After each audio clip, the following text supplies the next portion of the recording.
everyone, Anne from the Sussex Handmade Soap Company here, back with some more tips, helps and hints on how to run a soap making business within the UK. And today's video may end up being quite long because we are actually going to try and cover the legal requirements for selling soap within the UK, and there are quite a lot of legal requirements that you have to fulfill before you can even sell that very first bar of soap.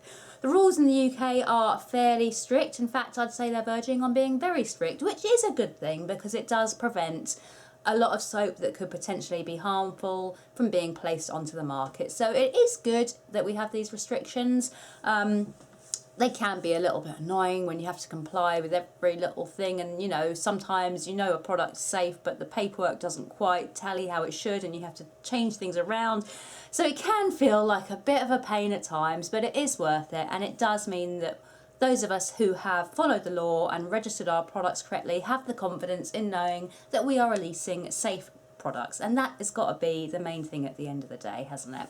So within the UK, there are a number of rules you have to follow, and please take what I'm saying today as guidance, but please don't take it as absolute fact, all you need to do, because I may miss some things out. My interpretation of something may be slightly off. I am purely telling you how I do it, how I interpret it, and I'm trying to give you guidance, but please, by all means, do your own research as well, read up yourself, because it also helps to have your own understanding of how things work rather than just going on everything I'm saying, because the more you understand, the easier it's going to be for you guys as well. So, where shall we begin today? Let's start with an easy one, insurance. Insurance is crucial if you are selling handmade products like this. Although you may be able to get away doing small fairs and things without having insurance, it's not a risk that is worth taking, because if anything goes wrong and you're not insured, you could be in a lot of trouble. So insurance, I would say, first thing I would get.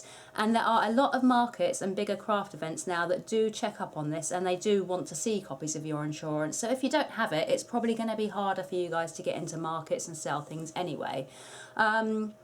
We have chosen to go with Ian Wallace Crafters Insurance, which is about £11 a month, and it's always been really good for us. It's exactly what we need. It's a small business crafting insurance company that will cover us for what we need. There's different options on what kind of level of insurance you can request. We have requested 5 million public liability insurance as a minimum.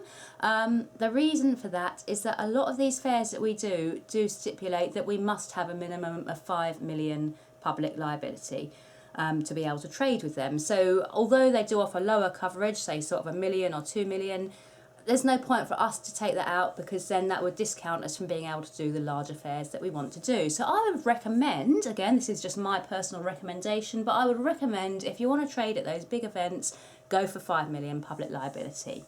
There are lots of other insurance companies out there that will insure small craft businesses. It is purely going to be a case of having a look around and working out which one fits best for your business. But I do recommend Ian Wallace. We have used him ever since we started our craft business, and we have had no problems whatsoever with them so far. So just a recommendation. Other insurance companies are available. Oh God, right, okay, next. Okay, so if you are selling in the UK, you also need trade approved scales. That is so when you're weighing everything, it is all correct. Measurements are all exact and perfect. Trade approved scales are not cheap, but they are legally required for selling within the UK. So it's an expense that can be kind of, you turn up your face when you have to buy it and spend the money, but it has to be done. So you've got to have trade approved scales. There's loads on the market. So I don't even know which ones to recommend. There's so many to choose from, so, and they go from a smaller budget up to a huge budget. So you guys just research trade approved scales and see which ones work best for you. There we go, that's scales covered. That was nice and quick and easy. Next, so now the big one, a cosmetic product safety report. And if you've even looked into selling the tiniest bit, you have probably found out that in order to legally sell in the UK, you need a cosmetic product safety report. And this is basically a report that has been compiled by a chartered chemist who's looked over your recipes, who's looked at your formulations, and who has, double checked that everything is safe, worked out any kind of warning labels and things that need to be applied to your products. They've worked out the formulation in percentages if you haven't already, and they've basically checked everything over to make sure that what you are selling is safe, and to just give you a few other bits of information on your soaps. We'll say soaps because we are basing this on a soap business. As I say, they are a legal requirement for selling in the UK. You cannot sell your products legally without them. They're not the cheapest things to get, I'm going to be honest with you. You'll see often that they say cosmetic product safety reports, and it'll be 8 variations for probably around about £200. And you might get confused and be like, what does 8 variations mean? That's fair enough. It's really easy at first when you're not sure what's happening to be like, what does 8 variations mean? What is this? What is that? What that means is that you can take one base recipe, and for us, our base recipe would be our main 6 oils and our water and our sodium hydroxide that go into making what would essentially be an unscented, uncoloured bar of soap. That is the base recipe. When it says you can add 8 variations, what that means is that you need to keep those same oils and butters and water and lye all in the exact same quantities, but then you can add colours and scent as a variation. So, for example, we do a lemongrass soap, so we've got our base recipe. Variation number 1 is our lemongrass, so we add the lemongrass essential oil into that. And then perhaps variation number 2 would be our lavender soap. So we've got the same base recipe, then we've got lavender essential oil and some lavender buds. And again, variation number 3, perhaps it's our rose geranium. So we've got same base recipe, then we've got rose geranium essential oil, rose petals and some alkanet root for colouring. That is what that means. So you get one recipe with your oils and butters, and then you can add colours and scents and perhaps clays or botanicals as a variation. You will often find that the cosmetic companies that offer these reports will allow you 10 basic ingredients for your base recipe, and they will allow you generally around about 5 additional ingredients per variant. You could add more, but they will charge you more to do that. And it's really important before you actually apply for your cosmetic product safety reports that you have got your recipes 100% how you want them to be. Because once you've got these reports, you cannot change them. You cannot deviate from them, because that will invalidate the report, which in turn will invalidate your insurance, and so on, so on, so on. So, say our lemongrass soap is using 10 grams of lemongrass oil. It doesn't, that's just a figure that I've plucked out of thin air. But if we say that our lemongrass is using 10 grams on our safety report, we cannot then change that amount. So we can't then go, oh, we haven't got enough left, we're only going to use 5 grams today, because that's not as per safety report, so everything is invalid. So once you've got those recipes certified, you have to stick to them. You cannot change anything about them. And that is sometimes a little bit frustrating if you do something that you then want to change very slightly. It's like we did a lavender soap that was purple, and I was like, it'd be quite nice to have it white, but we couldn't take out the purple colourant because we would have been invalidating our assessment. So they are quite restrictive, but it's just something we have to live with. Since 2013, they have become a lot more restrictive. It's just something we have to live with as soap makers. There's nothing we can do about it. So when you've got your recipes and you're like, right, okay, I'm good to go, I'm going to get my cosmetic product safety report, there are a lot of companies out there that will offer to do them for you. Off the top of my head, there is Naturally Balmy, there is Soaposh, there is the Soap Kitchen, and they all offer fairly similar packages where you'll pay a certain amount of money and you can get a certain base recipe with a certain number of variations certified. And I'm here talking about comprehensive safety assessments. There are these things called starter assessments, which are a lot more limited, and you're often tied into ingredients and certain recipes and ways of doing things like that. So they're very much more restricted. They are cheaper, but they are very restrictive. And if you want to be able to create and do your own things your own way, comprehensive assessments are the way to go. So you have decided, you've got your recipes ready, you're loving them, it's all great, you want to get them certified. And why not get them certified and start selling them? So you find a company that offers these safety reports, and you will then probably click on purchase one and then be like, what am I doing now? And what you will generally find, I have printed out basically a form similar to the kind of form you will probably be asked to fill out. And I'm going to try and hope that this picks it up. Right, so it's going to ask you who the responsible person is. That's you. You're the responsible person. So you put your name, your business name if you have one, your address. They'll want to know if you're in the UK or not. I am doing this based on a UK video for helping for UK citizens, so you'll pop UK in there. If you're in the EU, there's slightly more testing that may need to be done that may be slightly more expensive. Then they'll want your phone number and email, your product type. So that there would be soap or solid bar soap, I tend to put in there. This bit here will say the CPSR reference code. If this is the first time you're filling in a report, there'll be nothing there. This is purely if you want to add or amend anything from a previous report you've had done. So if it's your first report, don't worry about this bit here. Then you've got the information on your base recipe. So they want the ingredient name. So that'll be the name you call it by. So let's say we're doing shea butter. You would write shea butter in there. And then they want the inky name. And that is basically I'm going to tell you what inky stands for now. I can never remember. Right, so inky, I've got it up on my computer just here, is the International Nomenclature, probably pronounced that wrong, of cosmetic ingredients. And it is basically a way of writing the name of an ingredient without language barriers. So they are standard names for cosmetic ingredients that can be recognised anywhere in the world in any language. So it kind of just helps break down any language barriers that may otherwise be caused. So there is databases out there that will tell you the inky names, and I shall try and link to some good ones in the description here, because when you first start, it's all right putting shea butter here, and then they ask for an inky name, and it's like, what's the inky name for shea butter? Huh? It's like, again, these are tough words to pronounce for me. It's like Butyrospermum parkii, something like that. I've only ever seen this stuff written down. I very rarely hear it spoken, so my pronunciation of these kind of things is probably horrific and way off.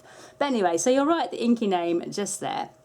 CI numbers, that is to do with colours. If you are using micas or oxides, you will find that they have a CI number listed in their ingredients.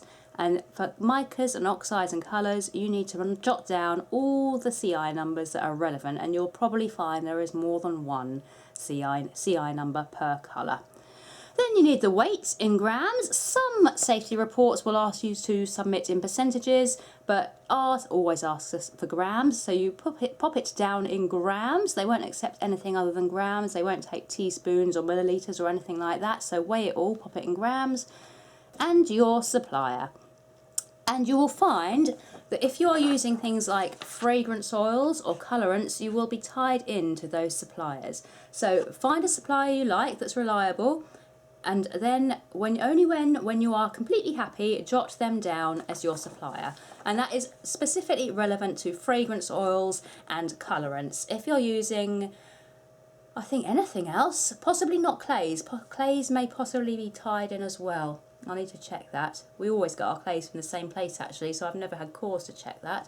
But things like the shea butter and the base oils, you can change suppliers, no issue. And essential oils also, with our reports, we are allowed to change suppliers of essential oils. But fragrance oils and colours, because they're made up so specifically to the companies that manufacture them, you can't chop and change once you've listed on your report who you're using. So make sure you're happy with your supplier before you list them on here. Otherwise, you're going to have to pay a nice admin charge to edit any info, which you don't want to do. And then the last page is just your product variants. So basically, this bit here is purely for your base recipe. So remember, for us, that would be our 6 base oils, our sodium hydroxide and our water. Then you get onto the variants, which is where you list your fancy colours and smells and things like that. So variant 1, you would write the name. So if I was doing a lavender soap, it would be my lavender soap. The description, I just keep it very general. I just put solid bar soap, no food imitation, because then that means I've got a little more wiggle room to play with the actual design. The reason I put no food imitation is because selling soaps that represent food here in the UK is illegal, and my assessors will not assess anything that looks like food. So because I'm being so general with what I write here of what my soap looks like, I do state that I will not be making anything that looks like food, so they don't return it and go, you might be making stuff that looks like food, we can't certify it. So I put solid bar soap and no food imitation. And the packaging, again, I keep that fairly general.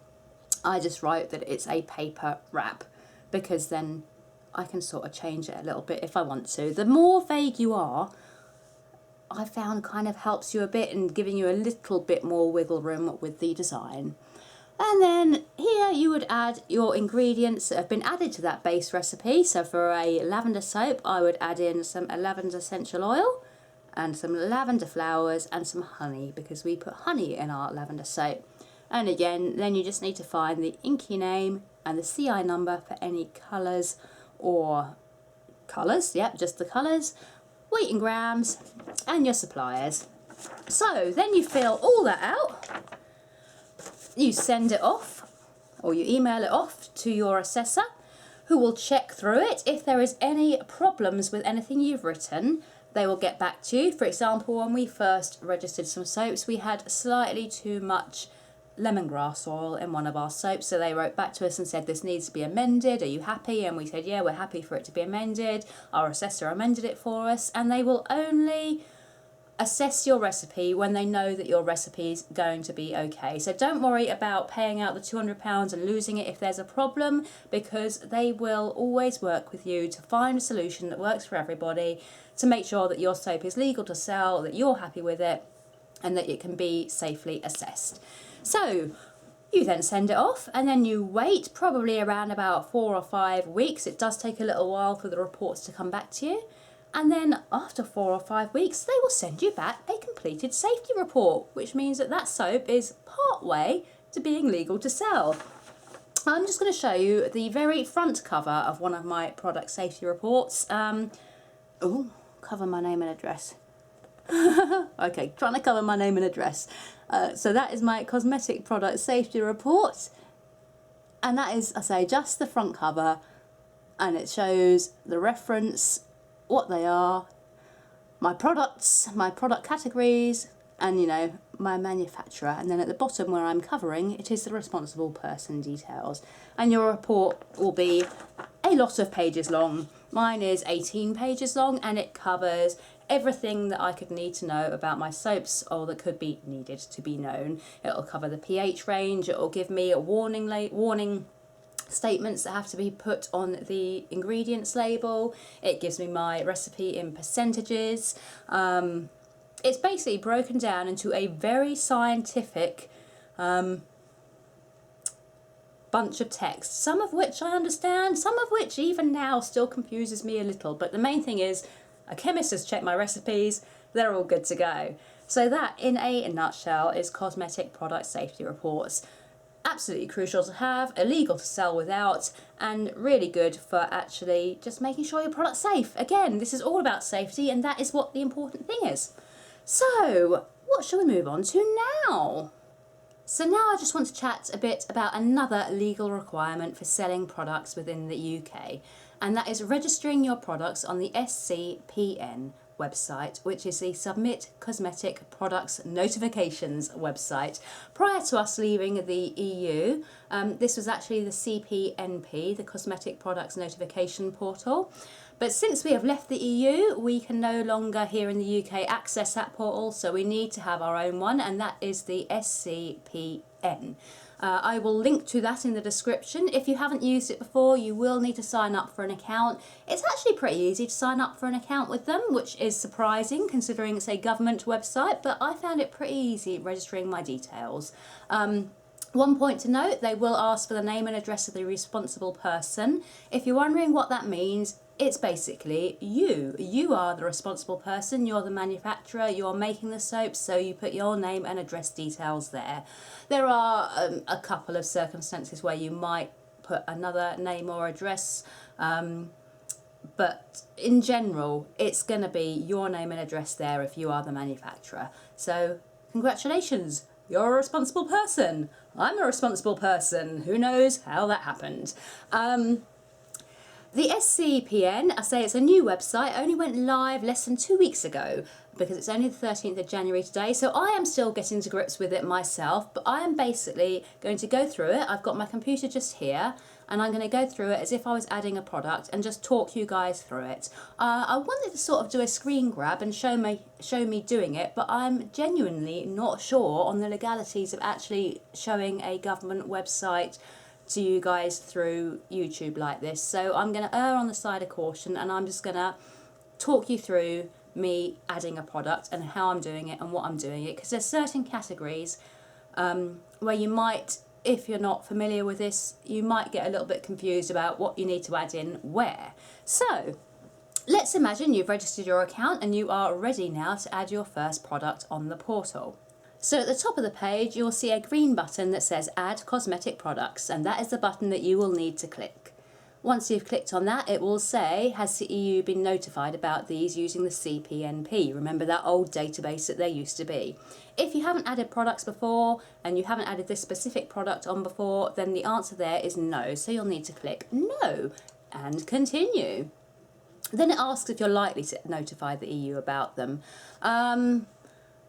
I would say no, unless you are selling in the EU, in which case we open up a whole other can of worms, because you'll need a responsible person based in the EU to be responsible for your products and all that, and that can be really difficult. We probably won't be doing it because we don't really know anyone in the EU that could act as a responsible person for us. And there's services that I think are offering to do it for you, but they're expensive. So just click no. If you're a basic small handmade business and you're not likely to be selling or notifying in the EU, click no and continue. Then it asks you what the product is called, and basically that's just the name of your product. So if you've got a lavender soap, in that box there you would type lavender soap and continue. Then it asks if you want to add an internal reference. I've been clicking no to this one. Only you guys can see that, so there's no need. So unless you want to, if you want to, then do. Now we've got, is the product intended for children under the age of 3? If your product is, you will obviously click yes, but you will have had a very different safety report if you are aiming at children under 3. None of our products are aimed at children under 3. I say the assessments are much more involved, and we just don't aim any of our stuff at kids under 3. So for me, I would click no. Obviously, if your product is aimed at a child under 3, you'd click yes, but I'm going to click no. Then it asks, is the product a multi-item kit? And by that it means something like a hair dye, where you might have the dye and the mixer, separate bits that need to be combined and mixed to be able to be used. I'm going to run you through this as if we are listing a soap, because that's what I'm most familiar with, and that's what I want to help you guys with. It's running a soap business. So we're imagining that we're selling soap, so no, it's not a multi-item kit. We click no to that. Then you need to upload an image of the product label, and this is so your product can be easily identified, again, by anybody that may need to access the information, such as medical staff or professionals. So you upload an image of the product label. That doesn't have to be an actual photo of the actual product, to the best of my knowledge. I have been uploading the artwork for the labels that we stick on the front of our packages. So this is where you would choose a JPEG image and you would upload your image there. And then it'll ask you if the product is available in different shades. Again, this would be more relevant to something like a lipstick where you might have different shades of the same colour. So no, our soap is not available in different shades. So we click no to that one and we continue onwards. Then it'll ask you what is the physical form of the product, and there is a number of options to choose from, and when you are doing soap you want to select it as a solid or pressed powder. And this did confuse me the first time I did it because I thought it meant a solid powder or a pressed powder, and I read through the other options and I couldn't see what I needed to list for soap. But it's a solid or a pressed powder. It's not a solid powder or a pressed powder, it's a solid or a pressed powder. So we're going with solid because it is a solid bar of soap. We click continue, then it'll ask you what kind of, what is the product contained in. And there's two options, and the one you'll need to select for just a standard bar of soap is a typical non-pressurised bottle, jar, sachet or other package. We click continue. Then it'll ask you on carcinogenic, mutagenic, reprotoxic substances. Go through this one. It's basically asking if it contains carcinogenic materials, mutagenic materials. We're clicking no because our soaps don't. And I don't think our safety company would assess ones that have those kind of things in them. And again, the next page, it's asking you, does it contain nanomaterials? Again, none of our soaps contain nanomaterials. This is just for us. If your soaps do contain nanomaterials, which I can't imagine why they would need to, you'd have to click yes. But for a basic bar of soap, from our recipe, it's a no. And you'll be able to find all of this detail out on your safety report as well. Once you've got your cosmetic safety report, that's going to tell you everything that you need to know. All the info you need to be able to upload onto this SCPN will be contained within your own safety reports.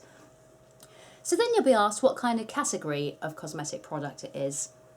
And you get a few options, but for soap you want to select skin products and continue. And then it'll ask you what category of skin products is it. And there's a lot to choose from, but for bar soap, you want to select that it is a skin cleansing product. The main function of soap is to be cleansing, and in fact, it's the only kind of descriptive word that you can use for soap. You can't legally say that your soap is moisturising, you can't claim that it's anti-aging, stuff like that, unless you've got the proof. The main function of your soap is to be cleansing. So you select skin cleansing products. Then you click continue. And then it asks you what category of skin cleansing product it is. And it says soap products. So you click soap products. That one's kind of self-explanatory. Now the next question is, how do you want to give the formulation of the product? And there is choose a predefined frame formulation, list ingredients and their exact concentration, or list ingredients and their concentration range. The easiest way that I was taught to do this is to select the second option, list ingredients and their exact concentration. So we click on that one and we go forward. And then it wants to know about the exact concentrations of the ingredients.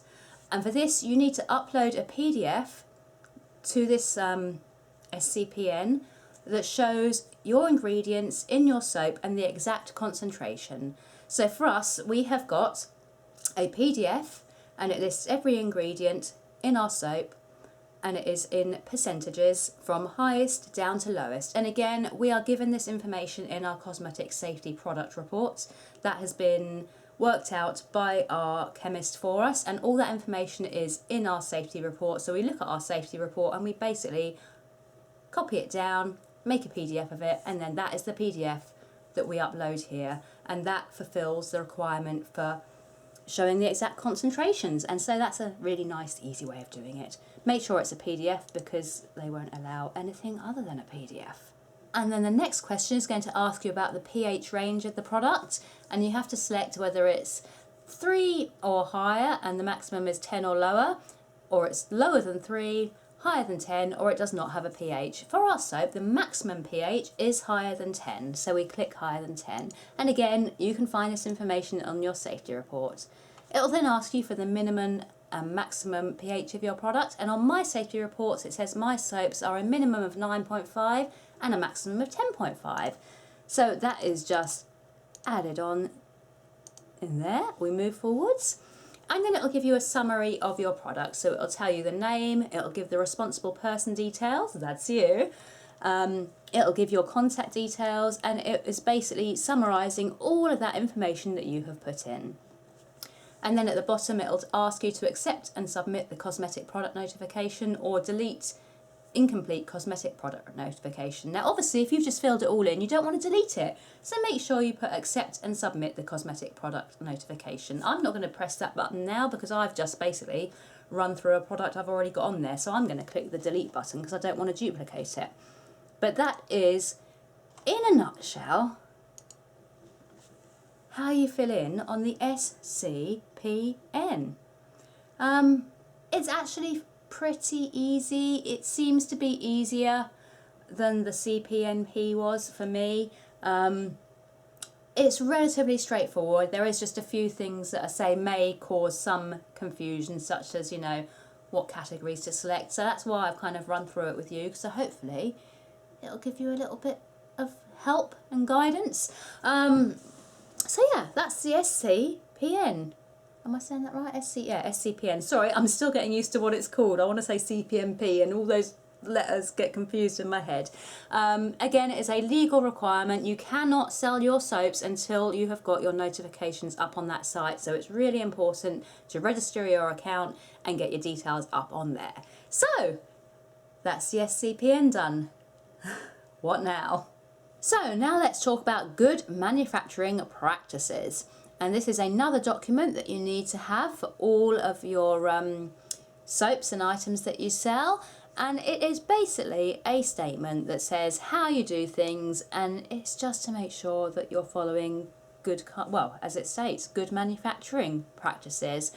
If you've already got a cosmetic product safety report sent back to you at this point, it may be that your assessor has actually also included details or a template for you for good manufacturing practices. I know ours does. There's also templates online that you can find and edit. And in terms of the difficulty of filling one of these out, it's really not as hard as some of the other paperwork you have to go through. I've got mine open on my computer just in front of me and just running through it. It basically just confirms that, you know, well, it says here, the Sussex Handmade Soap Company can confirm that products manufactured at their premises are produced in accordance with the guidelines outlined in good manufacturing practices.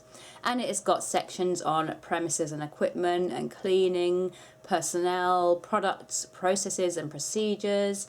There's a little checklist that we've written where we state everything that we do before we make our soap. Information section on documents and records and how long they're kept for and how we store them. There's sections on storage of our products, packaging and labelling. It is basically everything that you could need to know to be certain that the business is being run well and that everything's being done in correct accordance with, you know, UK law. There's templates you can find that you can kind of edit for your own business on that, so I will try again and link one of them down in the bottom of this description of this video for you. So on to product information files, and you need one product information file per product. It is not per range, it is per product. So we have one for our lavender soap, we have one for our lemongrass soap, we have one for our citrus soap, so on, so on, so on. And these are basically files that you put in everything you could possibly think of to do with your soap making, to keep a track of everything in a nice little file all together. And in our product information file, we begin by giving details of the method of manufacture. So we basically give step-by-step instructions right from when we're starting. So we're cleaning down, checking everything, and we go through step-by-step how we create that certain product. Ours is pretty detailed. We do go into a lot of detail.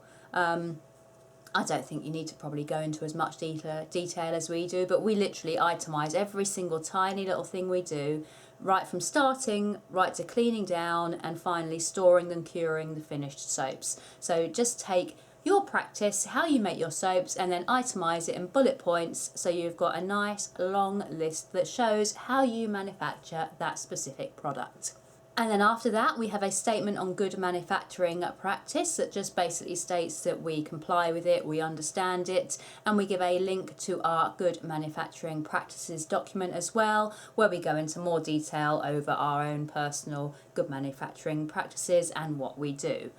We then go on to give a description of the product, so we state what the actual bar of soap looks like when it's unwrapped, so what colour it is, if it's got any decoration on top, anything that will help people to identify that particular product. So for example, for our lavender soap, we state that it is a neutral pale cream colour with lavender buds on top, and that it is a solid rectangular shape.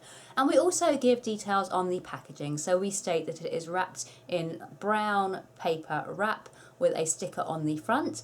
And we then, for further information, actually take a wrapped photo, or a photo of the wrapped product, which we include there on our product information file, so that anyone that's looking through it can quickly see what a wrapped version of our soap looks like.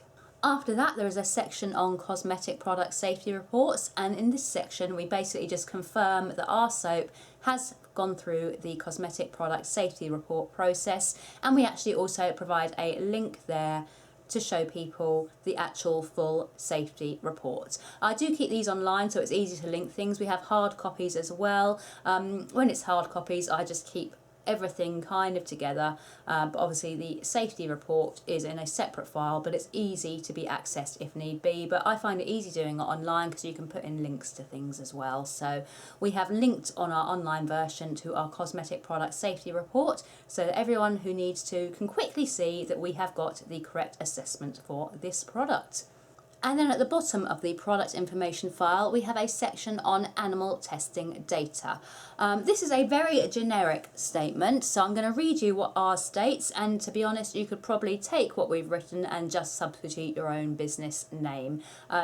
Feel free to do your own checks, and obviously don't just copy me because I'm saying copy me. Do your own checks and check that it's going to work for what you required to, but ours basically says, animal testing on finished cosmetic products has been banned in the EU since 11th of September 2004. Animal testing on ingredients or combination of ingredients for cosmetics has been banned in the EU since 11th of March 2009. I am going to actually have to check that because I may have to update that since we've now left the EU. That's going to go on my to-do list. I might need to update that to say UK as well. I'm going to look into that. Anyway, the Sussex Handmade Soap Company can confirm that, to our knowledge, none of the ingredients and products we supply have involved testing of any sort on animals. No testing on animals has been conducted at the initiative of our company or on our behalf. So that just basically confirms that we are not using animal tested ingredients, and we are not asking for any of our products or ingredients to be tested on animals. And then we sign and date that. And that is the basic product information file. The other information that I do keep along with that is the MSDS forms, the safety data sheets, that is. So for every oil and butter and ingredient we use, there is a STS sheet, which is a safety data sheet and will tell you all about that specific ingredient. So we have safety data sheets for every ingredient we use, and they go into the product information file. We also keep records of our batches that we have made. So we have got batch sheets where we state the date that the product was made, what the product is, what ingredients went into it, and the batch numbers from all of those ingredients as well. So we have got a nice large paper trail that shows anybody who needs to when items were made, what's in them, and if need be, there is a traceability there. That means, say there was a problem with a bar of lavender soap that we made on the 10th of October. We could be contacted, we could then pull out the batch sheet that would show the details for the bar of soap that was made on the 10th of October, and it would have all the batch numbers for all of the oils and ingredients that were used. And then we've got the ability to trace back to the company, find that batch, and hopefully locate any problems. Touch wood, we have never had any issues like that in the past, but it is important to keep these details and this data just in case something happens. In the product information file, I would also note if there was a batch that turned out slightly different than it should have done or behaved slightly differently, that would be noted too. Obviously anything that went bad would be disposed of correctly, but if there was just a slight variation that didn't affect the soap being able to be sold, but was slightly different to usual, I would note that down, put it on a batch sheet, and pop it in the product information file just for future reference. Basically, a product information file is anything you can think of that may be useful to know regarding the product that you have just made. It is what is called a living document. That means that it can be added to over time. It doesn't just sit as one document and stay there like that forever. You need to add to it, which is what we do every time we make a bar of soap. We add to our product information files with new batch records and new documents every time we get a new ingredient in or a new batch of an ingredient. Again, we note all of that down. So that is what needs to be kept in a product information file. And I think that's about it. Are we done? Are we actually done? I feel like I've been rabbiting on forever. And in actual fact, I know I've been rabbiting on forever because I had to change the camera at one point because I filled up the SD card with my ramblings. This has been a really long video. If you've made it to the end, then congratulations. It had to be long because I wanted to give you guys kind of an in-depth view on the legal side of things in the UK.